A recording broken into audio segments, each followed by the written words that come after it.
Hey everybody, and welcome to my In5 series on the Roland P-6, where I cover a topic in about 5 minutes. Jammin' since birth wrote in and asked how to use the iPad as a sequencer for the Roland P-6, and happy to help out. There's a few things you want to know. I'm using Korg Gadget here. Jammin' didn't have anything specific to use, but I always find Korg Gadget's usually pretty quick for getting things set up. So, just going to load this up here. Couple things to note. First, I would go into settings and I would go switch your MIDI input mode to advanced. The reason why is we want to control where MIDI comes from, and you're going to potentially create a MIDI feedback loop, which I'll show you what happens and then I'll show you how to fix it, but just go set it to advanced. Next thing you're going to want to do on your P6, as I've talked about before, hold shift, go into menu, and you're going to want to scroll over and check a couple settings here. One, your S channel, that's going to be your sample channel.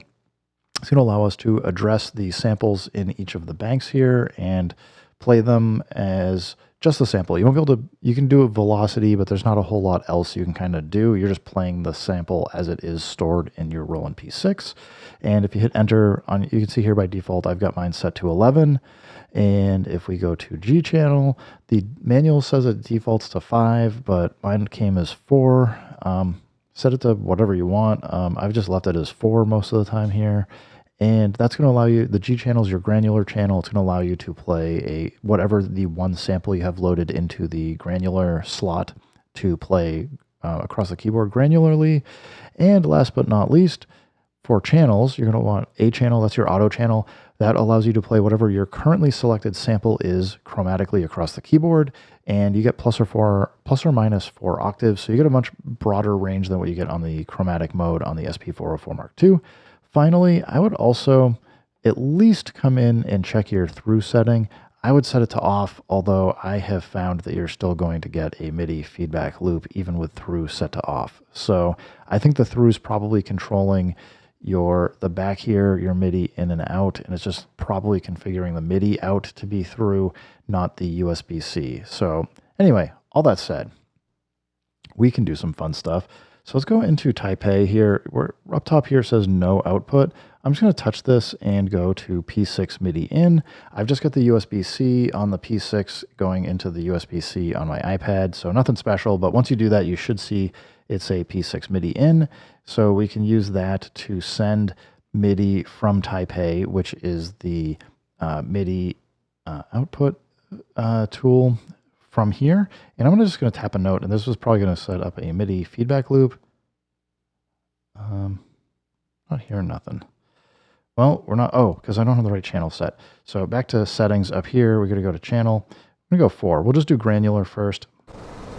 And this should be just a quick little tap of the key and play the note, but we hear the sustained note. What's happening is we sent that MIDI note over to the P6, and then it's coming back to the Korg Gadget, and then it's sending it back over. So we just get this MIDI feedback loop. If we hit panic, you can hear, we can kind of interrupt it for a second, but it's not going away.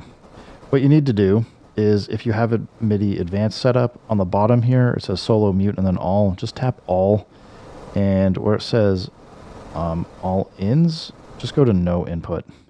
This will stop it from creating this MIDI feedback loop. And now we can play the granular chromatically. So if you're looking to do granular, use whatever your G channel is on your P6, but then you can play it. Now, we're also going to want to look at channel 11, which is going to be what we're going to use for our sample channel. That's going to just allow us to play the samples straight out. So again, just switch to channel 11, and now, clearly, got a drum and bass loop here that I didn't chop down, but it's on the P6. It's playing it from the P6. Let's see. I'm trying to see, like, sometimes you can see it light up. Oh, we gotta get out of keyboard mode. All right. Oh, we're also gonna get out of the menu. Well, we're not in the menu. I don't know what's going on here. I have frequently seen it light up for whatever bank we're on. Oh, it's because it's on bank E. So we were over here. So if we come into bank E, that's the one. Okay. So yeah, you'll see that light up.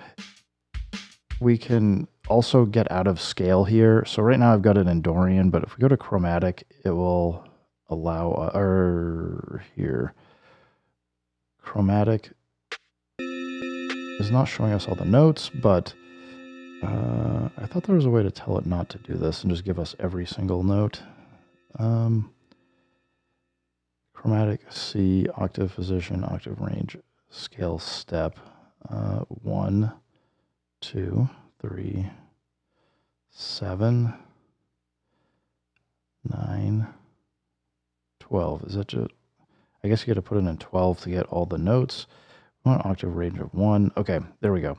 So go in and you can adjust your octave position up and down so you can get access to the different banks. I would say go check the manual. It'll tell you what the mapping is for all of these.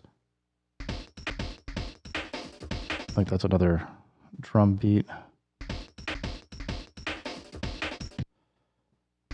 Yeah, so it's on B5.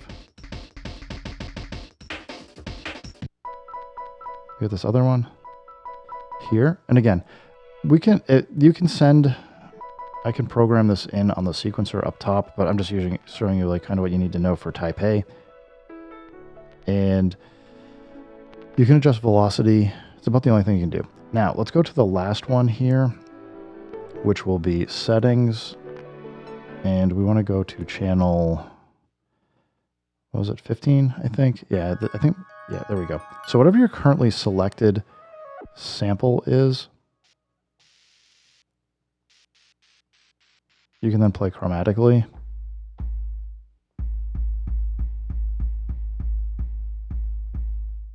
Not sure why that one's not playing chromatically. Oh, this one is a drum kit. So this is how you get access to your different ones. And you can see, like, as I'm playing the notes, it is playing them up here. So I can now come in, and if I get this out of the way,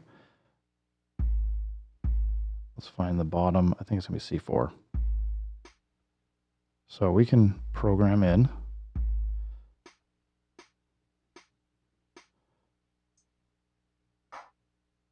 Do some claps. But we can just program this in. And we immediately have something playing. I can make this more complicated, but the nice thing that we can do here now is I can start tweaking some of the settings. So if I wanted to turn MFX, I can start playing these things live and have fun with them.